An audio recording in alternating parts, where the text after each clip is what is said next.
Hello everyone, चलिए continue करते हैं ब्रेक के बाद। हमारा जो नेक्स्ट टॉपिक है जॉब एनालिसिस के मेथड। ठीक है, तो एक बार मैं रिकैप्चुलेट कराऊंगी आपको कि हमने क्या समझा था, क्या है जॉब एनालिसिस। ठीक है, फिर हम क्विक सारे मेथड्स को एक ब्रीफ ओवरव्यू लेके अंडरस्टैंड करेंगे। ठीक है, अब बाकी सारे डिटेल्स तो आपके बुकलेट्स में ऑलरेडी कवर्ड हैं। सो हम यहाँ पे इसके अंडरस्टैंडिंग पोर्शन को देखे जाएंगे। एंड वर्ड्स के लिए आपके सामने मैं आपके सामने पीडीएफ भी शेयर कर लूँगी जो स्टूडेंट बाद में रजिस्टर हुए हैं और उनके पास बुकलेट्स नहीं है। ठीक है, जॉब एनालिसिस मेथड, मैंने क्या बोला था, जॉब एनालिसिस है क्या?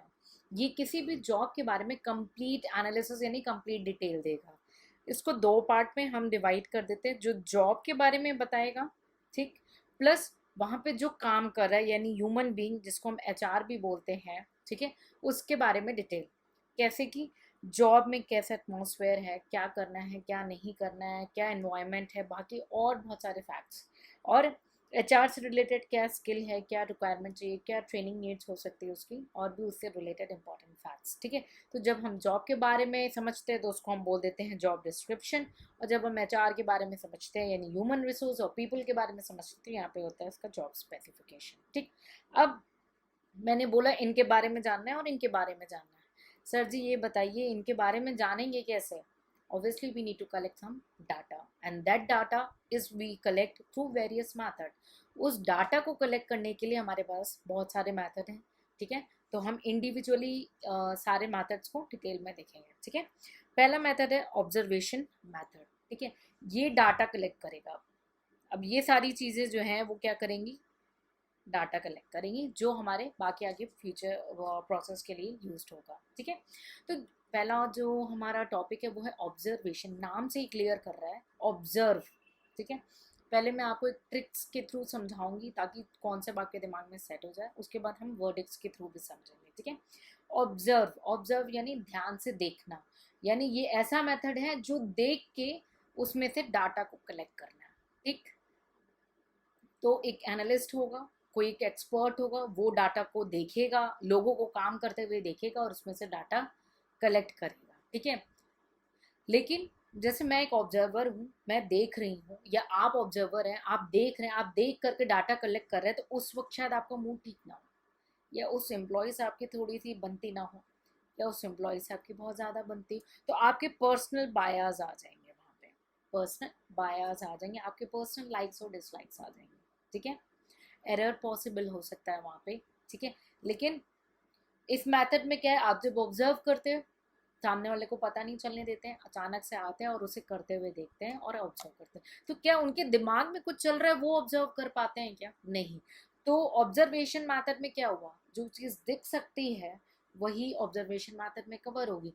जो सोची जा सकती है, जहाँ पे मेमोरियल थिंग्स है, जहाँ पे थॉट प्रोसेस थिंग है, वो चीज़ यहाँ पे नहीं कवर हो सकती, उससे डाटा नहीं लिए जा सकते हैं। ठीक है, सो ऑब्जर्वेशन मैथड के अंदर अब मेरे ख्याल से आपको क्लियर तो हो गया ओवरव्यू कि क्या है आपका ऑब्जर्वेशन मैथड। ठीक है, ऐसे ना हेडिंग के थ्रू समझाऊंगी। ठीक है, तीन मैथड है आपके सामने स्क्रीन में दिख रहे हैं, एक डायरेक्ट ऑब्जर्वेशन, दूसरा वर्क एनालिसिस, तीसरा क्रिटिकल इंसिडेंट। अभी थोड़ा थोड़ा इसके बारे में समझेंगे। पहले अभी हमने जब ये समझ लिया कि ऑब्जर्वेशन क्या है, तो पहले एक बार उसके ओवरव्यू एडवांटेज और डिसएडवांटेज देते हैं।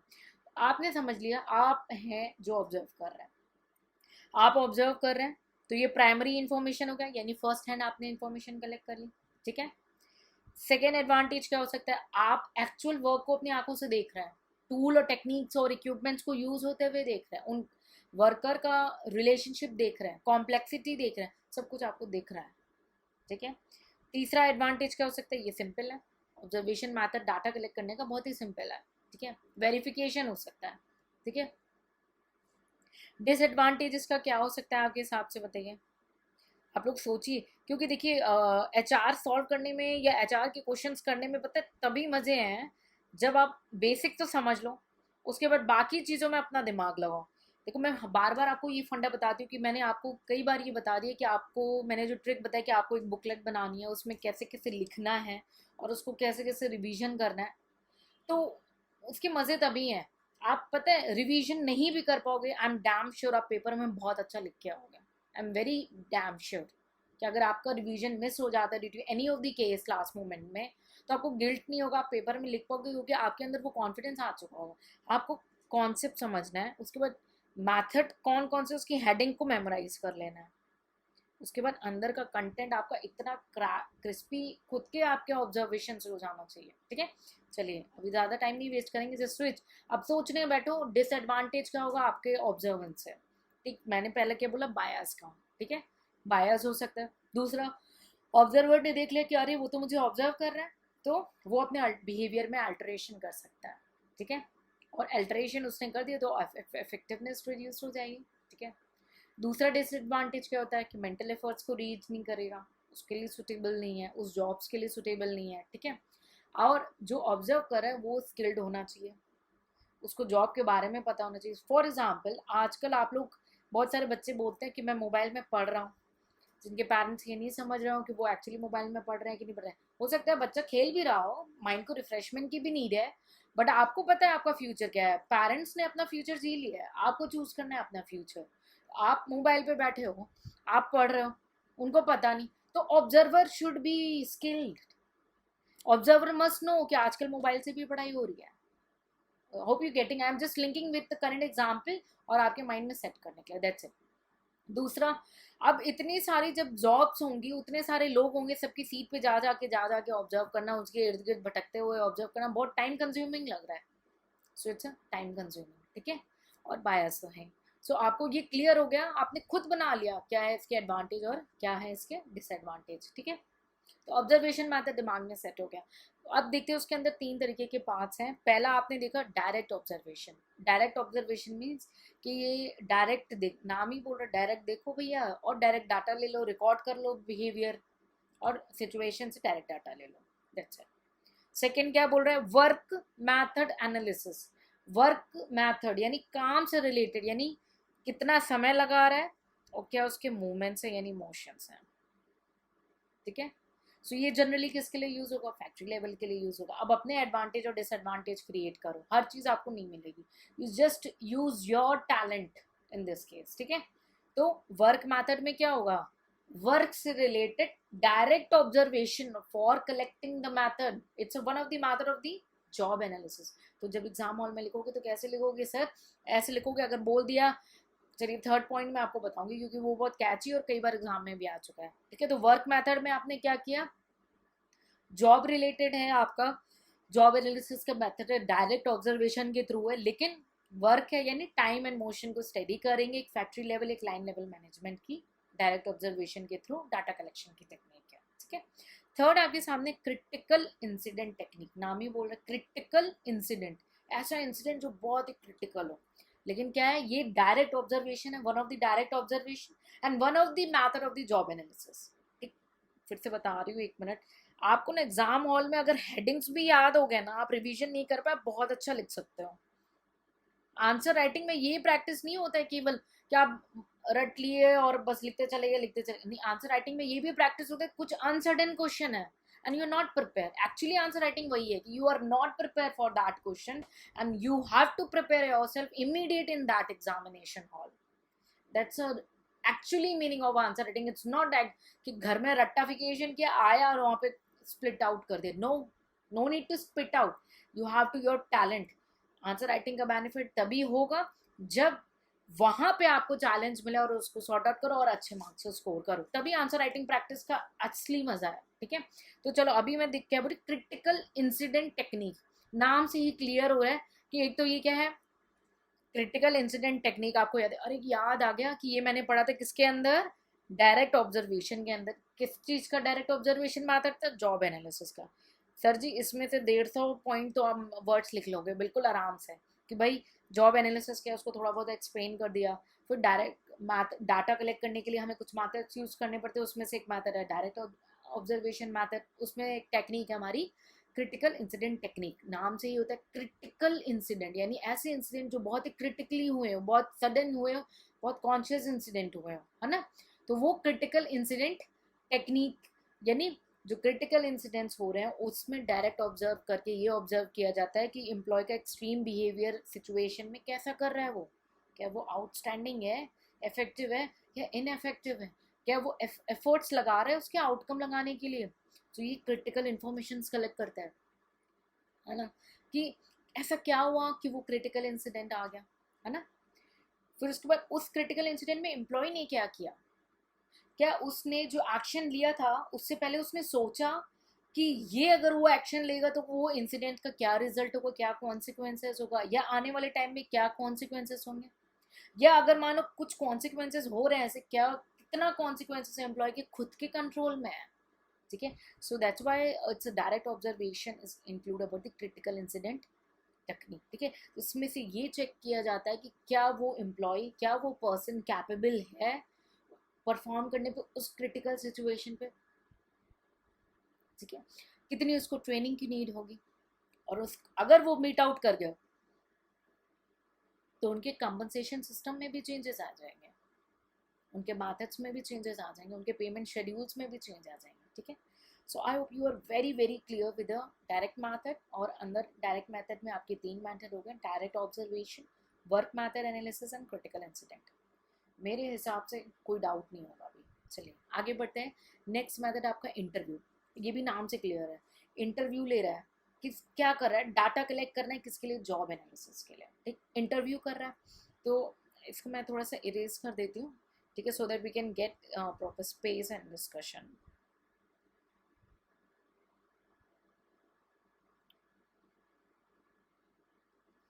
आंसर राइटिंग प्रैक्टिस इसीलिए बहुत ज़्यादा इंपॉर्टेंट है, and that's why I request to all my student do as much answer writing, but not for कि आपने मेमोराइज किया और वही लिखिए। आंसर राइटिंग यही है कि वन स्टेप वन गो में आपको आंसर राइटिंग करना है अंडर प्रेशर में। ये जिनको पास होना है उनके लिए है, जो टाइम पास कर रहे हैं उनके लिए नहीं है। ठीक है, चलिए, और वो बच्चे मेरे प्लेटफॉर्म पे इनवाइटेड भी नहीं है। I don't entertain that kind of student जो अपने लिए सीरियस नहीं है। Why parents and why anybody else need to poke you up, it's your life and you have to plan yourself, you have to be take it seriously. Okay, मैं fun के लिए मना नहीं करती हूँ, but it's depend on the time कि आपका जो टाइम है उस वक्त वही काम करना है। Now is the time to work hard, to put yourself 100% and get it at any cost. Okay, चलिए नेक्स्ट है इंटरव्यू। इंटरव्यू खुद बोल रहा है क्या कि एक स्ट्रक्चर्ड वे में होगा सारी चीज़ें। ठीक, लेकिन 1 to 1 होगा ना इंटरव्यू, तो एक होगा पैनल में सामने बैठा होगा, वो सामने वाले से इंटरव्यू लेगा और डाटा कलेक्ट करेगा। ठीक है, सो क्या होगा, फेस टू फेस होगा, तो बहुत ज़्यादा टाइम कंज्यूमिंग हो सकता है। ठीक है, उसके लिए फिर जो इंटरव्यू ले रहा है उसको भी बहुत सारे माइंड में टेक्निक स्किल्स और टेक्निक्स उसके पास रखने होंगे। ठीक है, जॉब और एम्प्लॉय को जो है एनालिसिस किया जा सकता है। ठीक है, हम सिर्फ एम्प्लॉय को देखेंगे, उनसे बातचीत करेंगे, उनका इंटरव्यू लेंगे और जॉब के बारे में डिटेल ले लेंगे, क्योंकि जॉब एनालिसिस का मेथड है ना ये, जिसके लिए हमें सॉरी जिसके लिए हमें जॉब डिस्क्रिप्शन यानी job related and job specification दोनों इन्फॉर्मेशन लेनी है। बट हमने इंटरव्यू में केवल किसको सामने बैठाया है, एम्प्लॉय को बैठाया है, और हमें जॉब के बारे में भी नॉलेज लेनी है और एम्प्लॉय के बारे में भी लेनी है। ठीक, तो एम्प्लॉय के थ्रू हम जॉब के बारे में पूरी इन्फॉर्मेशन ले रहे हैं बाय इंटरव्यू, क्योंकि इंटरव्यू तो आपको पता है क्या होता है। अब आपको इंटरलिंक करना है जॉब एनालिसिस से, बस मैं कुछ नया नहीं बताने वाली हूँ। आप खुद बहुत ज़्यादा टैलेंटेड हो, you start linking your self कि भाई आप 1 to 1 बैठे हो, इंडिविजुअली बैठोगे, एम्प्लॉय का इंटरव्यू लोगे और उससे जॉब रिलेटेड डाटा लोगे, उससे जॉब रिलेटेड डाटा लोगे। ठीक है, और क्या है, जब बहुत ज़्यादा लोग होंगे तब क्या होगा, आप एक सैंपल उठा के, जैसे मानो आपके 4 तरीके के आपकी कंपनी में जॉब हो रहे हैं, 1 2 3 4, और आपने बहुत सारे एम्प्लॉयज़ बैठा के रखे हैं, तो आपके सैंपल बेसिस में हर इसमें से कुछ कुछ एम्प्लॉयज़ लोगे, इंटरव्यू लोगे। और बट जहाँ पे बहुत सारी जॉब्स हो जाएंगे ना, वहाँ ये मैथड काम नहीं कर सकता, क्योंकि कितना इंटरव्यू ले लोगे सर, है ना। तो अगर हम देखें तो ये मैथड बहुत कॉमनली यूज होता है मीडियम फॉर्म्स में, तो डेफिनेटली इट कैन गो। ठीक, और ये क्वालिटेटिव एस्पेक्ट है, क्योंकि हम जॉब को नहीं देख रहे हैं, हम एम्प्लॉय के ओपिनियन से, एम्प्लॉय के व्यू से, एम्प्लॉय के आंसर्स से जॉब को एनालाइज कर रहे हैं। ठीक है, और ये बहुत ही ज़्यादा लॉन्ग टर्म होगा, लॉन्ग टर्म साइकिल होगी इसकी, जॉब साइकिल की। ठीक है, बहुत सारे इन्फॉर्मेशन ये गैदर कर सकता है, बात बात में आप फ्रेंडली हो जाओ और आप बहुत सारी इन्फॉर्मेशन निकलवा सकते हो उसमें। ठीक है, और जो सामने आपके बैठा है एम्प्लॉय जिसका आप इंटरव्यू ले रहे हैं, वो जॉब से बहुत ही ज़्यादा फैमिलियर होगा, तो वो एक जॉब के बारे में अच्छी इन्फॉर्मेशन देगा। मैं इसको कंपेयर करूंगी 2 सेकेंड के लिए ऑब्जर्वेशन मैथड में, जो हमने पहले कवर किया। तो ऑब्जर्वेशन मैथड में मानो एक जो है ऑब्जर्वर है, उनको ये चारों जो जॉब है उसको ऑब्जर्व करके डाटा कलेक्ट करने हैं। तो वो चारों जॉब को कर नहीं रहा है, he is just an observer. But interview में क्या हो रहा है, जो एम्प्लॉय खुद करता है उस जॉब को, वो आपके सामने बैठा और वो डिटेल आपको खुद से चल के दे रहा है। सो ये बेटर एनालिसिस हुआ ना इस केस में, है ना। तो कोई भी मैथड अपने में फिट नहीं है, हमें ये देखना है, ऑर्गेनाइजेशन को ये देखना है कि उसको चाहिए किस पर्पस के लिए, उस हिसाब से वो combination of the methods use करता है। ठीक है। सो क्या होगा, जॉब होल्डर जो है आपका फैमिलियर है इन्फॉर्मेशन से, और इसलिए वो इन्फॉर्मेशन वहाँ से कलेक्ट करता है। ठीक है। इंटरव्यू मैथड के आप एडवांटेजेस क्या देख सकते हैं, बहुत ही कॉमनली यूज हो सकता है, क्वालिटेटिव है। उसके बाद फैमिलियर विद द जॉब है, डिटेल इन्फॉर्मेशन पर इंफॉर्मेशन जो है हमें मिल सकती है, और बहुत सारी ऐसी इंफॉर्मेशन मिल सकती है जो रिटर्न फॉर्म में नहीं मिले हो बट वर्डिक्ट में मिल जाए। ठीक है। डिसएडवांटेज क्या होगा, इंटरव्यू की मेरी जो इंटरव्यूअर है वो कितना निकलवा पा रहा है उसके पेज से, इंटरव्यूअर की एबिलिटी पे डिपेंड करता है। ठीक है। अगर मैंने उल्टे सीधे क्वेश्चन पूछे, एम्बिशियस क्वेश्चन पूछे, फॉल्टी क्वेश्चंस पूछे, तो मैं उम्मीद नहीं कर सकती हूँ कि मैं जॉब के बारे में कंप्लीट इन्फॉर्मेशन कलेक्ट कर पाऊँ। So there is a huge chances of weightage, huge weightage of like wrong information, faulty information. ठीक है। और उसके बाद क्या है, हो सकता है जो सामने बैठा हो अपनी थोड़ी पोजीशन हाई करने के लिए बढ़ा चढ़ा के आंसर दे दे इंटरव्यू में। ठीक है। अपनी जॉब ड्यूटी को लेकर के ये एक्स्ट्रा ग्रेड कर दे, ये परफॉर्म कर दे, ये यार बहुत कम्बर्सन है, ताकि सामने वाले को लगे यार पेमेंट बढ़ा देनी चाहिए। ठीक है। अगर बहुत सारे जॉब है, मैंने बोला 4 तक थे तो ठीक है, लेकिन 4 से ज़्यादा जॉब होंगे तो क्या होगा, टाइम कंज्यूमिंग होगा और कॉस्टली हो जाएगा, है ना, कॉम्प्लेक्स भी हो जाएगा। ठीक है। उसके बाद इंफॉर्मेशन वो हाइड कर सकते हैं, चेंज कर सकते हैं। ठीक है। कई बार वो क्वेश्चन को ही क्लियर अंडरस्टैंड नहीं कर पाए, पर्पस ही नहीं अंडरस्टैंड कर पाए। ठीक है। और एम्प्लॉय जो है सामने बैठा है वो अपने इंटरेस्ट को प्रोटेक्ट करने के लिए आंसर दे रहा है। ठीक है।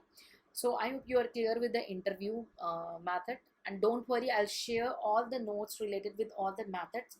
पहले समझ लो, समझना इसलिए इंपॉर्टेंट है, एग्जाम हॉल में ना ऐसे लिख के आओगे। ठीक है। लास्ट नेक्स्ट थर्ड पॉइंट है हमारा जो मेथड है वो है क्वेश्चनरी। नाम से क्लियर हो रहा है भाई क्या है, जॉब एनालिसिस का मेथड है, और क्वेश्चनरी है, क्वेश्चंस बनेंगे। ठीक है। क्या बनेंगे, क्वेश्चंस बनेंगे। लेकिन क्वेश्चन कौन बनाएगा भाई, कोई एक्सपर्ट चाहिए, कोई सुपरवाइजर चाहिए जो क्वेश्चंस बनाए, और सामने जो एम्प्लॉयज़ बैठे होंगे वो उस क्वेश्चनरी को फिल्ड करेंगे, सुपरवाइजर होंगे क्वेश्चनरी को फिल्ड करेंगे, मैनेजर्स होंगे क्वेश्चनरी को फिल्ड करेंगे, है ना। ऐसे होगा तो उसके बाद क्या होगा, जो लोग फिल कर रहे हैं, ठीक है, उनको हर ग्रेड के एम्प्लॉयज़ के हिसाब से सोच करके क्वेश्चन बनाने होंगे, है ना। तो बहुत ज़्यादा इन्फॉर्मेशन उनको गैदर होनी होगी। फिर उसके बाद जो क्वेश्चनरी पे रिप्लाई कर रहे हैं सामने वाले, वो उनका फिर पर्सनल बायस आ सकता है। ठीक है। फिर उसके बाद अगर कुछ इन्फॉर्मेशन कलेक्ट हो गई, कुछ ऐसी इन्फॉर्मेशन कलेक्ट हो गई, तो उसको गलत यूज़ नहीं करना है एम्प्लॉय के अगेंस्ट में। ठीक है। और कोई ये बिल्कुल अगर ढंग से नहीं क्वेश्चन फ्रेम हुआ है तो भी वेस्टेज ऑफ टाइम है, और फ्रेम होकर के उसका प्रॉपर एनालिसिस नहीं किया तो भी wastage of time, money and HR, everything is wastage. ठीक है। तो क्वेश्चनरी क्या है, ये बहुत ही ज़्यादा सूटेबल फॉर्म है इंफॉर्मेशन कलेक्ट करने का। ठीक है। जहाँ पे बहुत ज़्यादा एम्प्लॉयज़ हों। ठीक है। और एक कन्वीनियंट सिचुएशन पे चाहेंगे, आपने मानो मॉर्निंग में शेड्यूल आज में एम्प्लॉयज़ आए, आपने क्वेश्चनरी डिस्ट्रीब्यूट कर दी और जाते वक्त उनको बोल दिया आप सबमिट कर दो, तो आपका कोई टाइम नहीं वेस्ट होगा, इट सेव्स द टाइम। ठीक है। Sensitive and non sensitive all kind of questions can be covered in the questionnaire, हर तरीके के क्वेश्चंस कवर हो जाते हैं, लेस टाइम कंज्यूमिंग है, लेस कॉस्टली है ना, हर जॉब से कलेक्ट किया जा सकता है। ठीक है। एक ही टाइम में बहुत सारे जॉब्स पे क्वेश्चनरी डिस्ट्रीब्यूट कर दी और कलेक्ट कर लिया। ठीक है। उसके बाद क्या है, एम्प्लॉय अपना नाम बिना लिखे क्वेश्चनरी पे रिप्लाई कर सकते हैं, तो इसमें कहीं से भी आपस में मुठभेड़ नहीं होगा। ठीक है। उसके बाद डिसएडवांटेज क्या हो सकते हैं क्वेश्चनरी के, मिसअंडरस्टूड। ठीक है। मानो कि क्वेश्चन ही नहीं समझ पाया वो एम्प्लॉय, ठीक है, और उसने रॉन्ग रिस्पॉन्स दे दिया। ठीक है। और रिस्पॉन्स कई बार मिस इंटरप्रिटेट भी किए जा सकते हैं। तो आप ना कई जो एडवांटेज और डिसएडवांटेज लिखोगे ना, तो 3 व्यू पॉइंट से सोचना हमेशा, एक ऑर्गेनाइजेशन, दूसरा जैसे अगर ये मैथड्स हैं तो जो ले रहा है मैथड को, जैसे लाइक इंटरव्यूअर है या मैं क्वेश्चनरी बना रही हूँ, ठीक है, जो आपके सामने बैठा हुआ है डिपार्टमेंट में, और दूसरा एम्प्लॉय के व्यू पॉइंट से या वर्कर के व्यू पॉइंट से। तो कई बार क्या है, नहीं भी आते हुए आप बहुत अच्छा लिख के आओगे, ठीक है, बट ले लैंग्वेज नहीं लिखना है, आई रिक्वेस्ट यू, ले लैंग्वेज नहीं लिखना है। इसीलिए थ्योरी को रीड करना इंपॉर्टेंट है ताकि आप लैंग्वेज अच्छी यूज़ करो, ले लैंग्वेज नहीं लिखना है, आई रिक्वेस्ट यू। ठीक है। फिर उसके बाद क्या है, कई बार आप मैक्सिमम देखेंगे क्वेश्चनरी में रिस्पॉन्स ही नहीं दिए रहते हैं, बहुत ज़्यादा high rate of non response find होता है, ठीक है, एक्यूरेसी नहीं मिलती है, ठीक है। So I hope you are clear with the questionnaire, ठीक है। बहुत सारे इंफॉर्मेशन जो है क्वेश्चनरीज के थ्रू भी कलेक्ट किए जाते हैं। नेक्स्ट आपका पोजीशन एनालिसिस क्वेश्चनरी, ठीक है, ये क्वांटिटेटिव इंफॉर्मेशन कलेक्ट करता है, ठीक है, बहुत ही स्पेशलाइज्ड इंस्ट्रूमेंट है पोजीशन एनालिसिस क्वेश्चनरी, ठीक है। और ये डिफरेंट एस्पेक्ट्स कवर करता है जॉब के, ठीक है, यानी हर पोजीशन की एनालिसिस के लिए क्वेश्चनरी बना है, ठीक है। सो जॉब एंड ह्यूमन दोनों के कैरेक्टरिस्टिक्स को कवर करता है, ठीक है, इंडिविजुअली आइडेंटिफाई करता है, फिर उनको इंटर रिलेट करता है, ठीक है। और क्या इनपुट है, क्या मेंटल प्रोसेस है, उस तरीके से क्वेश्चनरी होती है, किसका दूसरे से क्या रिलेशनशिप है, क्या कंटेंट होना चाहिए, क्या कैरेक्टरिस्टिक्स है, ठीक है। ये सारी चीज़ें जो हैं वो आपके इस पोजीशन एनालिसिस क्वेश्चनरी में कवर होती है। तो ये एक तरीके का क्वेश्चन है जो कि पोजीशन के बारे में क्वेश्चनरी प्रिपेयर होती है, ठीक है। इनएक्सपेंसिव है, बहुत ही कम टाइम लगता है, ठीक है, स्टैंडर्डाइज्ड है बहुत ज़्यादा, ठीक है, various level of the reliability है, position can be compared with other, है ना। बहुत सारे नंबर ऑफ द जॉब में अप्लाई हो सकता है क्योंकि पोजीशन रिलेटेड है, तो नंबर ऑफ द जॉब्स में अप्लाई हो सकता है, ठीक है। इंडिविजुअल्स के लिए यूज़ हो सकता है इन automobile generator company, food industry में यूज़ हो सकता है लाइक रेस्टोरेंट एंड ऑल की सर्विंग में, ठीक है। उसके बाद आपका यूज़ ये हो सकता है ब्लड सैंपल्स लेने के लिए पेशेंट से, ठीक है, पोजीशन से रिलेटेड, ठीक है, लर्निंग एबिलिटी, तो इसका यूज़ वर्डिंग भी बहुत सिंपल होंगे, टाइम भी बहुत कम लगता है, मोर इन डेप्थ नॉलेज देगा पर्टिकुलर पोजीशन के बारे में, और लेस कॉम्प्लेक्स क्वेश्चंस क्रिएट होते हैं इसके, ठीक है। डिसएडवांटेज क्या हो सकता है, एक तो जो it should be completed by a trained job analyst, क्योंकि जब क्वेश्चन इजी रखने हैं, टाइम कम लगे और सब पोजीशन स्पेसिफिक हो, तो ट्रेन कोई पर्सन हो वही बनाए, ठीक है, उसी के थ्रू बनेगा, ठीक है। लैंग्वेज जो होगी कई बार डिफिकल्ट हो जाती है, हाई ग्रेडिंग होती है, तो जो बेसिक लेवल के एम्प्लॉयज़ होते हैं ना वो नहीं समझ पाते हैं, उनके लिए डिफिकल्ट हो जाता है, ठीक है। नेक्स्ट है आपका management position description questionnaire, clear है, मैनेजमेंट की पोजीशन के लिए एक डिस्क्रिप्टिव फॉर्म में क्वेश्चनरी तैयार हुई है, ठीक है, मैनेजमेंट की पोजीशन के लिए, ठीक है। तो ये भी क्वांटिटेटिव डाटा कलेक्शन होता है, स्पेशलाइज्ड मेथड है फॉर द मैनेजरियल पोजीशन, ठीक है। उनकी स्ट्रक्चर्ड फॉर्म में क्वेश्चनरी बनती है related to their responsibilities, their restrictions, their demand and various number of the questions, ठीक है। नेक्स्ट है डायरी। स्कूल में जब जाते थे तो रोज़ डायरी मिलती थी, होमवर्क घर से लौटते थे तो होमवर्क लिखा रहता था, मैम को कंप्लेन करनी है तो उसमें लिखा रहता है, जो नहीं मन किया वो सब उसमें लिखा रहता है। डायरी मीन्स लिखते ना, रोज़ का जर्नल लिखो, क्या प्रोग्रेस है, क्या कर रहे हो, कहाँ जा रहे हो, कितना कर रहे हो, सब कुछ। So this is all diary. अब इसमें डाटा कैसे कलेक्ट होगा, डायरी मेथड के थ्रू होगा, यानी कि हर एम्प्लॉय अपनी डायरी बनाएगा और वो डायरी ले ली जाएगी और उससे डाटा कलेक्ट किया जाएगा। तो क्या बेनिफिट होगा, एम्प्लॉय तुरंत तुरंत अपने डाटा को उसमें डालेगा कि उसने क्या काम किया, कितना काम किया, कितनी देर लगाया, और कोई काम भूल नहीं सकता वो, ठीक है, कोई भी काम जो है भूल नहीं सकता है। सिंसियरिटी के साथ वो अपनी डायरी मेंटेन करेगा, तो एरर के चांसेस भी बहुत ज़्यादा कम होंगे, उसकी मेमोरी लॉस नहीं होगी कि उसने क्या काम किया और उस पर कितना टाइम लगाया, ठीक है। और हर चीज़ को डिटेल में मेंशन होगा डायरी में, ठीक है, हर चीज़ को डिटेल में मेंशन किया जाएगा, ठीक है। लेकिन थोड़ा सा क्या है, कई बार ये डायरी कलेक्ट करके इसमें डाटा तो कलेक्ट कर लिए जाते हैं, बट कई बार क्या होता है कि एक्यूरेसी नहीं मिल जाती है और टाइम कंज्यूमिंग हो जाता है, ठीक है, कि आप जा रहे हो रोज और लिख रहे हो, बट एक्चुअली में इट्स वेरी वर्केबल, ठीक है। नेक्स्ट जो मेथड है आपका है टेक्निकल कॉन्फ्रेंस, ठीक है। टेक्निकल कॉन्फ्रेंस ये जॉब एनालिसिस का मेथड है, ठीक है, एक्सटेंसिव नॉलेज होता है इसके लिए चाहिए, ठीक है।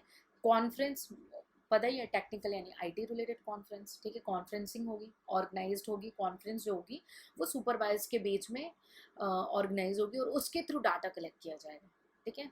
जो इन्फॉर्मेशन होगी, जो एक्सपर्ट्स और सुपरवाइजर के बीच में कॉन्फ्रेंस हो रही है, उससे जो है डाटा कलेक्ट कर लिया जाएगा, तो बहुत ही कम टाइम लगेगा इस डाटा को कलेक्ट करने के लिए, ठीक है। बट जो डाटा कलेक्ट होगा ना वो एक्यूरेट नहीं होगा, ऑथेंटिकेट नहीं होगा, क्यों, क्योंकि आप एक्सपर्ट से ले रहे हो जो जॉब नहीं परफॉर्म कर रहे, they are not actual job holders, they are not actually involve with the job, they are experts, वो हाई लेवल पे बैठे हुए हैं जहाँ से नीचे से कुछ कुछ पता चलता है और या देखने से पता चलता है, उस वजह से वो कॉन्फ्रेंस में बैठे हैं and they are doing the meeting. आप वहाँ से जो निकाल रहे हो आपको एक्यूरेसी नहीं मिलेगी, ऑथेंटिसिटी नहीं मिलेगी, क्योंकि आप एक्चुअल जो जॉब होल्डर वो नहीं है, ठीक है ना। सो जॉब इंफॉर्मेशन जो है डायरेक्ट कलेक्ट नहीं हो रही एक तरीके से। नेक्स्ट जो आपके सामने वो है check list method. Check list, ठीक है, आपको चेक करना है तो चेक कैसे करते हैं, ऐसे करते हैं ना टिक मार्क करके चेक, ऐसे ऐसे ऐसे अभी तक मैं इतनी देर से कर रही हूँ, चेक करते हैं ना। तो चेक लिस्ट मैथड में क्या है, it's somewhat like a questionnaire but there is a huge difference. Questionnaire में क्वेश्चन होते हैं, डिटेल में आंसर एनालिसिस होती है, चेकलिस्ट में येस और नो के फॉर्म में रिप्लाई होता है, ठीक है। बहुत ही लिमिटेड डिस्क्रिप्शन, मत not only description, only yes and no, ठीक है। तो चेकलिस्ट के बहुत सारी डिटेल दे देता है, क्वेश्चनरी कम डिटेल देता है क्योंकि उसमें नैरेटिव आंसर मांगते हैं।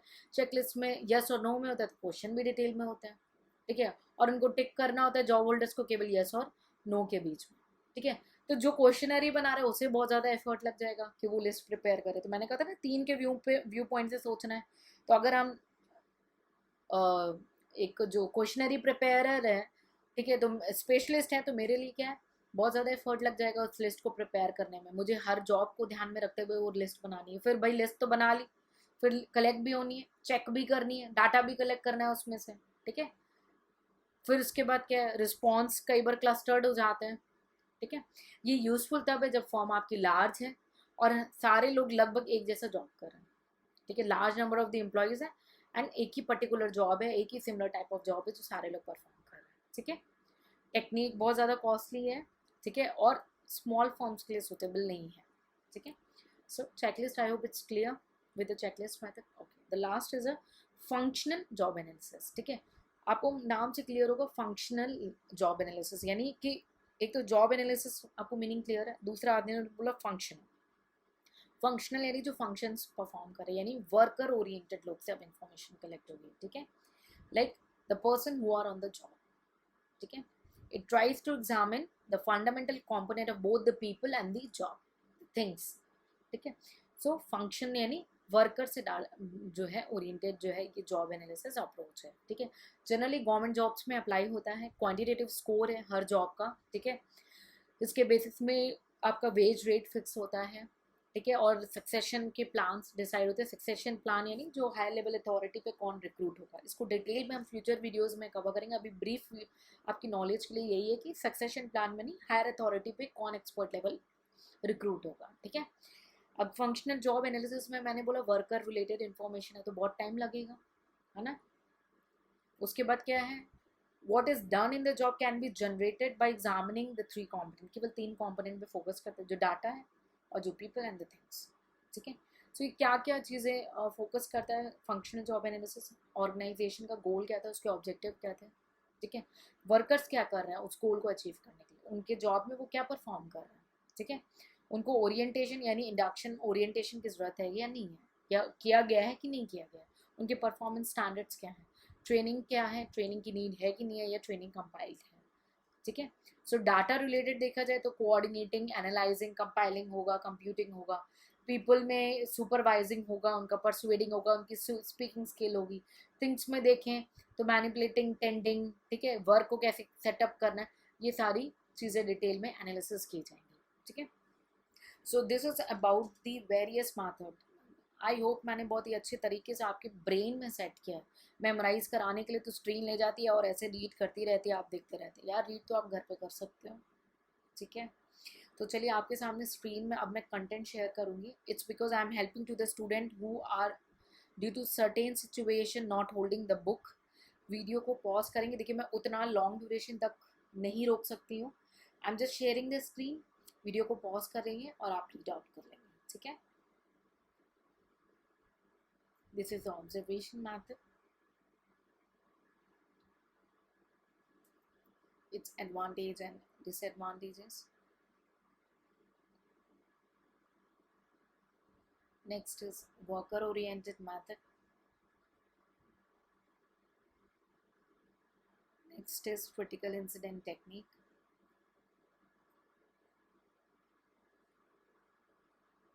Next is interview method.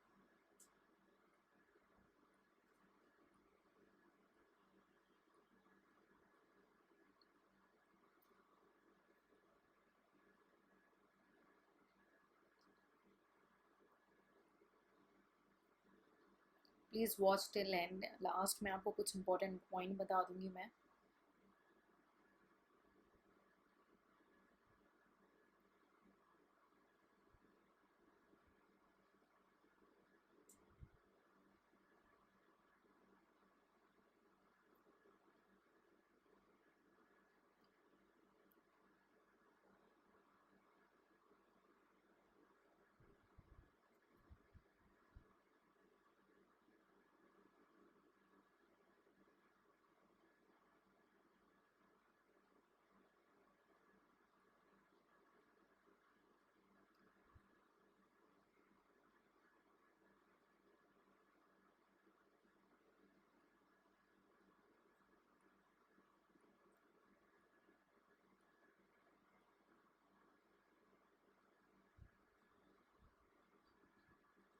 Next is the technical conference. I think that was the last. No, functional analysis was the last. Checklist.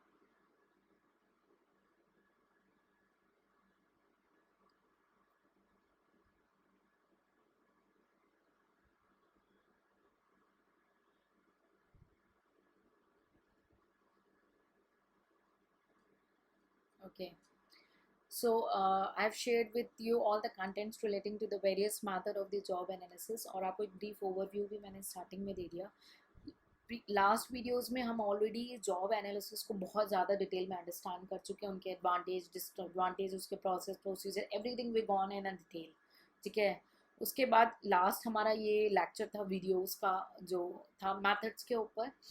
ठीक है, अभी तक आपने सारे टॉपिक्स को कंपाइल करके हमने ये थर्ड पॉइंट कंप्लीट किया है of the human resource management. ठीक है, मैं आपको फिर से रिकॉल कराऊंगी कि आप वो मेथड को बिल्कुल भी ना भूलें कि मैंने आपको कैसे बोला है कि आप उसको राइटिंग फॉर्म में लिखेंगे, कैसे रिवीजन करना है।